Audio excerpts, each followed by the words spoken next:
So this project has been a long time coming.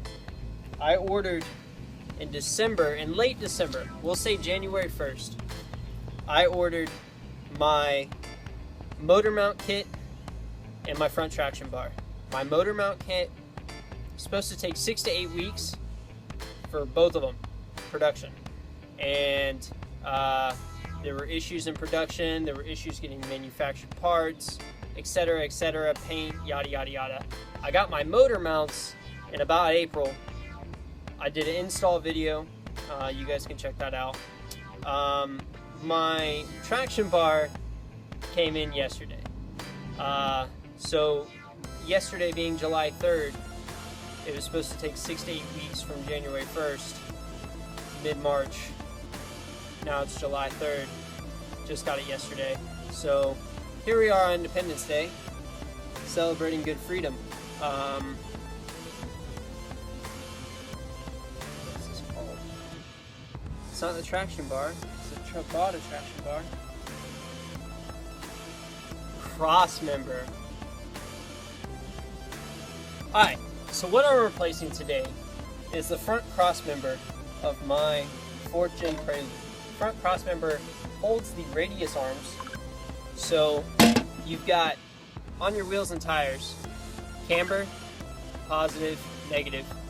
You have toe, in and out, and then you have caster. So when you're looking at the side of your car, the caster in the wheel well changes where the wheel sits, whether it be center, whether it be justified towards the front, towards the rear. My assumption is in race cars, if say NASCAR, you're taking a left turn all the time, so your caster is going to be justified so that your car naturally takes a left turn. Another thing I think of is like RC cars when you change the little tab at the bottom. So I'm replacing the front cross member with this. I mean, obviously you can see it's a lot lighter. I can hold it with one hand, and I'm not even that strong. It's lighter, it's cleaner. When you look inside the engine bay, it looks beautiful. With the traction bar, you get a front mount. So this bolts to the front of the traction bar, this bolts to the block of the engine. And then of course you get your new adjustable radius arms. So if you're in a race car, you can adjust the caster and you can do it that way. Why I'm doing it on my car, I don't really have a good reason other than I wanted to. And I did it on my 3rd generation Prelude that had the H swap. And I really enjoyed the way it looked. I enjoyed the tightness. It supposedly is supposed to prevent wheel hop, so your wheels from hopping.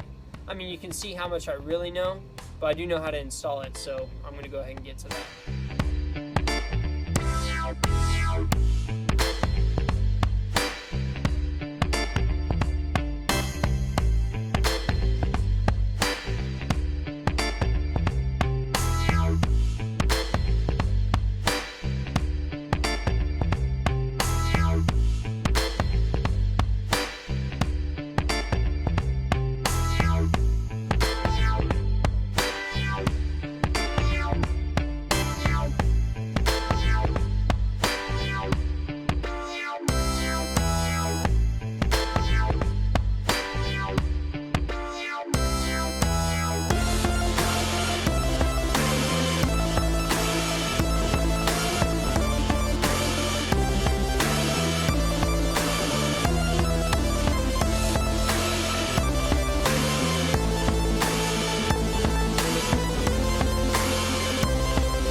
So like I explained before, one of the perks of having the traction bar is that you can adjust the caster. So I'll go ahead and give you an example. You can see slightly that it's moving. If you focus on the transmission, you can see some of the transmission is actually reappearing. And then I can, if you look at this piece, that piece right there, I can make the caliper move in front of it. I'll get close to it. Maybe not, but you get the point. Basically, these minor adjustments can do major changes in how your car automatically steers onto the road.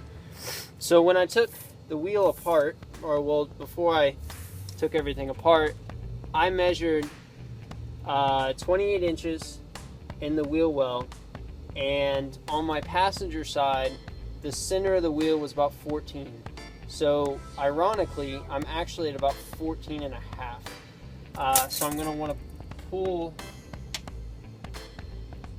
Obviously, it's recommended to go ahead and get an alignment, but I just want to see. That's spot on.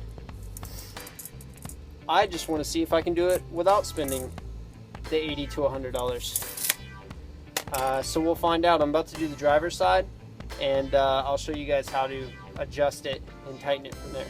Alright, so here I am on the driver's side. I'm actually only slightly off. Basically, you just have to break loose these two nuts right here, and when you twist this thing, it propels this one and it propels this one that way, and when you twist it the opposite direction, it pulls them in. So this is how your wheel, you can go look at the passenger side again, that's how the wheel, that's how you adjust the caster. Is it shifts itself. I believe these are called Heims. This is the aluminum rod, and these are the Heims rods. These are supposedly the reason as to why my traction bar took forever and a day to be manufactured. So twist, like I said, you just twist this thing in and out, and you'll have your adjustment. Unfortunately, I was so very close originally, and now that I've shown you, it's going to be very off. So I'm going to go ahead and adjust this. No way, shape, or form saying that this is the exact way to do an alignment, but I'm winging it.